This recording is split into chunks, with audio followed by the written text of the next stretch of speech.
আসসালামু আলাইকুম সুপ্রিয় দর্শক, পরিষ্কার পরিচ্ছন্নতা ইসলামের একটি অঙ্গ।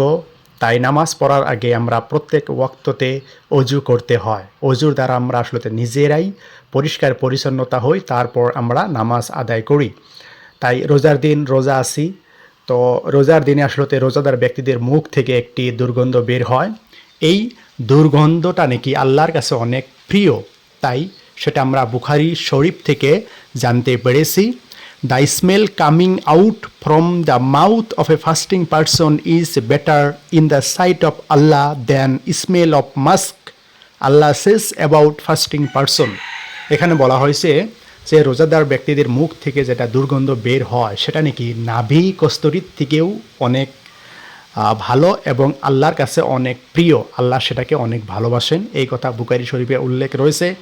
তাই আমরা যেহেতু রোজাদার ব্যক্তি, তাই নিজেরা পরিষ্কার পরিচ্ছন্নতা হওয়া দরকার। তাই মুখের গন্ধ যাই হোক সেটা আমরা পরিষ্কার পরিচ্ছন্নতা করা দরকার। যার জন্য আমি আমার বাড়ির পাশে থাকা খেজুর গাছের ঢাল দিয়ে আমি মেসোয়াক বানানোর জন্য চেষ্টা করছি।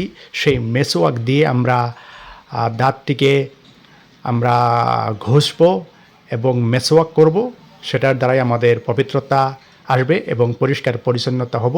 এদিকে আমাদের বাড়ির পাশে থাকা আমাদের জমিতে ইরি ধানের ধান লাগানো হচ্ছে। আপনারা দেখছেন এগুলো হচ্ছে ইরি ধান, আমরা সেখানে রোপণ করেছি। আমরা এই বছর 1.5 বিঘা জমির সেখানে ইরি ধানের আবাদ আমরা করেছি।